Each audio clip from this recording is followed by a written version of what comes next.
Ice, and I can't flip over the piece of paper on my clipboard which tells you more about Chris. So Chris, I apologize. I fear you'll have to introduce yourself. So in lieu of my being able to tell you what an amazing person Chris is, would you please give Chris an incredibly warm welcome? Welcome, Chris. Thank you very much. Good afternoon. Good afternoon. My name is Christopher Gagliardi. I'm a youth advocate for people with special needs. I am also one of the board of directors to Guardians to Equality, and I'm also a self-advocate advisor to Autism New Jersey. I am here today with all of you. I am here for this historic significance that we, the people, have gathered. Now, if you just indulge me for a few minutes, this is the letter that has been circulated around on behalf of the many citizens. To the 538 members of the Electoral College, I write today on behalf of all Americans from every walk of life, and especially Americans who have special needs. I write because I am voicing my utmost appeal to you to make a historic decision that can and must be done. And I write this with the fullest understanding from the depths of my very being.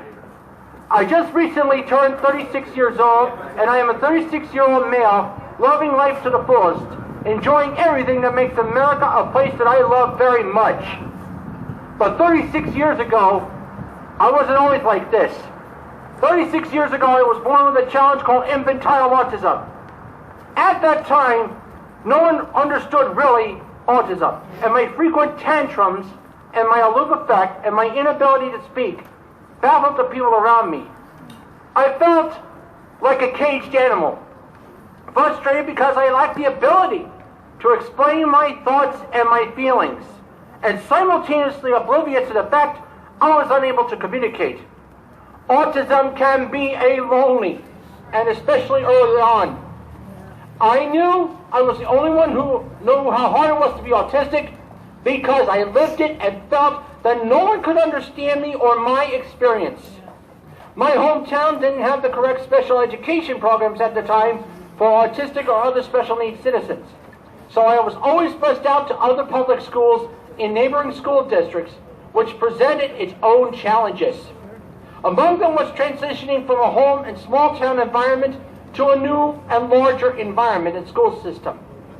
People with special needs are expected to acclimate, even in school, to commonplace daily events like holiday celebrations such as Christmas, decorating the classroom, and other activities with no steps to help me transition. This was torturous and painful.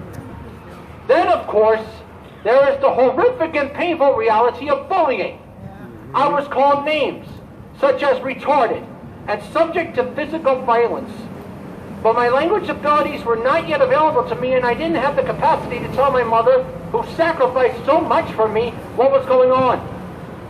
I soon was developing my ability to speak, and as my physical abilities grew, so did my desire to speak out to support the rights for those who need them. My confidence grew, and I was fortunate to have the warmth and the endless support of people who believed in me then and still believe in me now. The result has been a lifetime of breakthroughs, such as allowing my mother to hug me for the first time at 16 years old after a bad encounter with bullying. Yep. I was involved in so many things from that moment on, especially in politics, such as a little acting and some music, working as a community activist seeking to deliver a message about the rights of people with special needs, running for and winning roles in high school government, such as student council office representative and including the student council presidency. The first such autistic person in high school to do an accomplishment like this. And even taking a chance on college, although right now there is still a need to fully address the correct transitional programs for those with special needs seeking to move into a college setting. In 2005, because of my work as a community activist, I was honored by my political peers as a hero and heroine among Bergen County's residents. I did these things by transforming the impossible into the possible, and by refusing to hear the one word that all people with special needs have been hearing for too long: surrender, or listen to negativity. I accomplished these goals with the faith, the love, and the support of every single individual on my side that I was blessed to have surrounding along my entire journey. Their love and support led to my decision that I would dedicate my life to fighting for change through the political and bringing attention that affected the people with special needs as well. Whether at the grassroots level, by getting the word out about voting on phone banks, or deciding to run for New Jersey State Assembly in the 37th Legislative District. You heard me correctly. I actually was the only person with autism to run for office. At that time, I was concerned that no one could truly represent the physically and mentally challenged citizens of our state.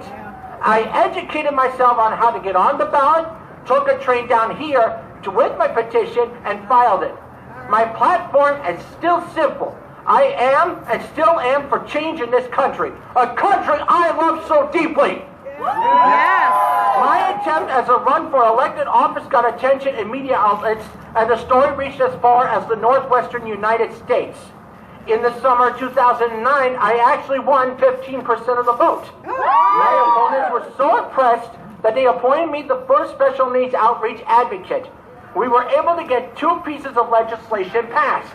One was to remove the word retarded from written legislation, and the second was one of my most proudest achievements, the passage of one of the toughest anti-bullying bills in the history of the United States. I am very proud of the liberties that have been afforded to me, and I take them very seriously of protecting them. Which is why now I must use this word, inclusion. What does inclusion mean?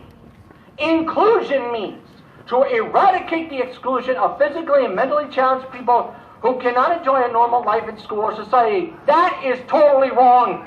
Inclusion is for everyone.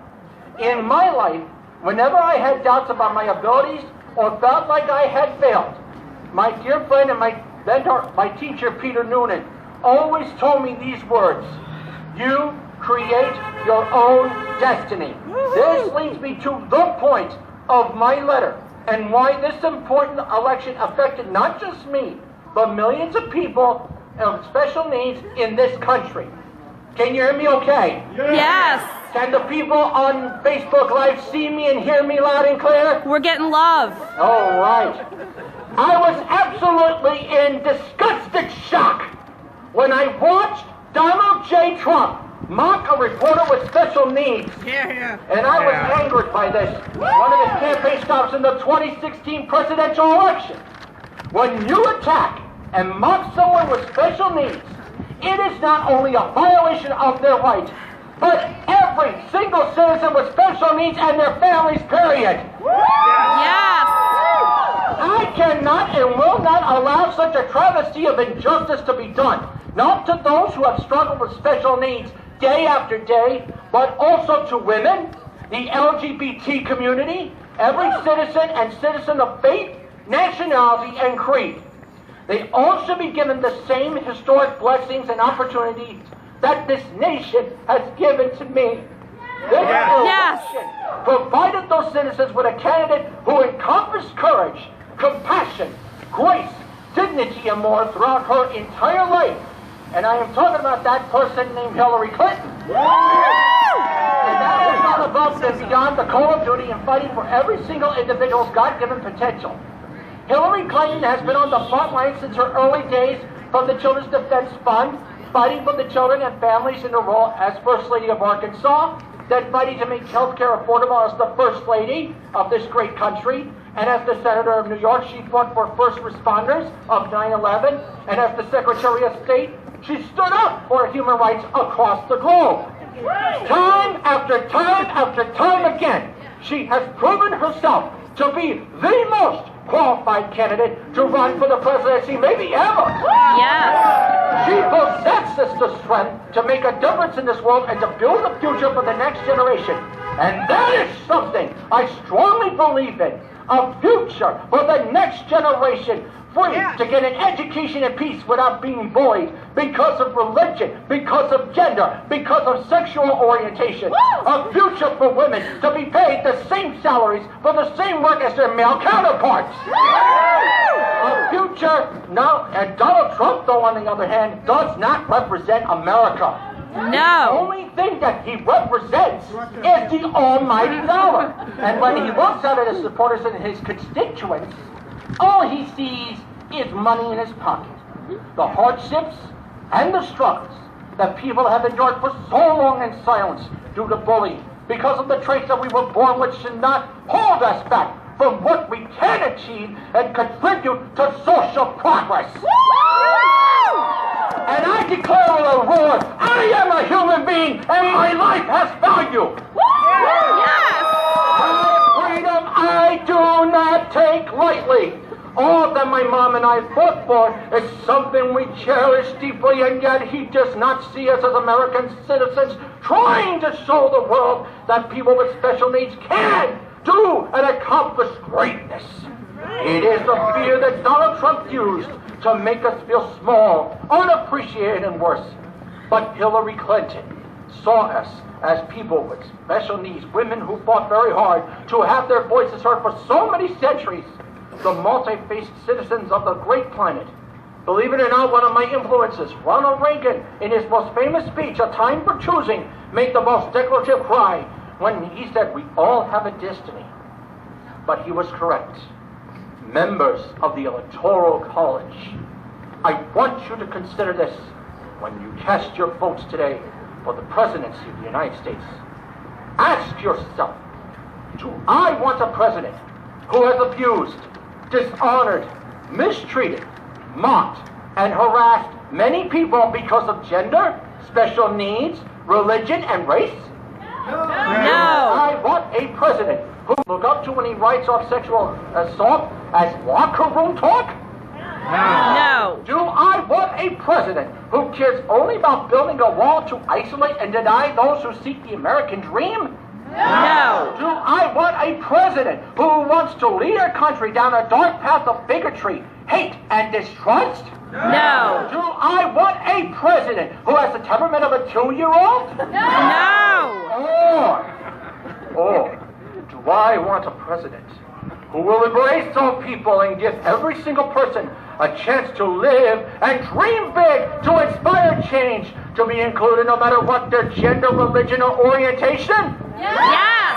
Do I want a president with an ironclad plan for economic and social progress, continuing to move us onward, upward, forward, and beyond? Yes. I want a president who I can be proud of for taking risks and winning because the people believe strongly enough by taking a chance to elect the first female president? Yes. Do I want a president who as a mother did so much to make sure our children have a future to live and to dream toward? Do I want a president who will fight to make sure that the people get the fair share of the American dream and be able to stand on their own 2 feet to provide for themselves and their families? Yes. And finally, and most importantly, do I want a president that will make sure that those who have fought so hard for inclusion can finally be embraced by the world so that we can lead the next generation to a better tomorrow? Yes. It is up to you now more than ever before in the history of humanity and our great country for the first time to stand up to this man and say, hate absolutely does not belong here in the White House or anywhere. America and the world, now is the time. Now is a moment. Now is a chance to make history and to do what is right for the future of this country.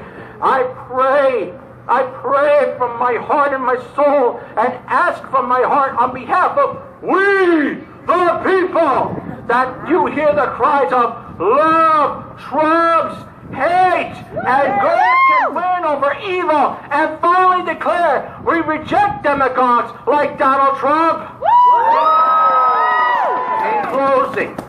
In closing, I ask you please, Electoral College, remember me. Remember all those who fought so hard for the right to be heard and seen. Remember those who gave their lives so that we can live to do what we have to do. Remember the women who fought so hard to be heard.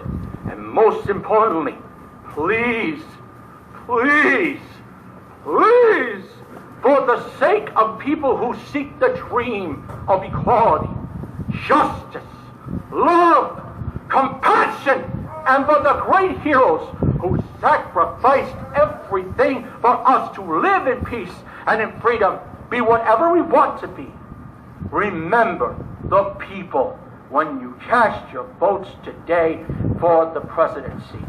This country's future rests with you. It is now in your hands. Yes.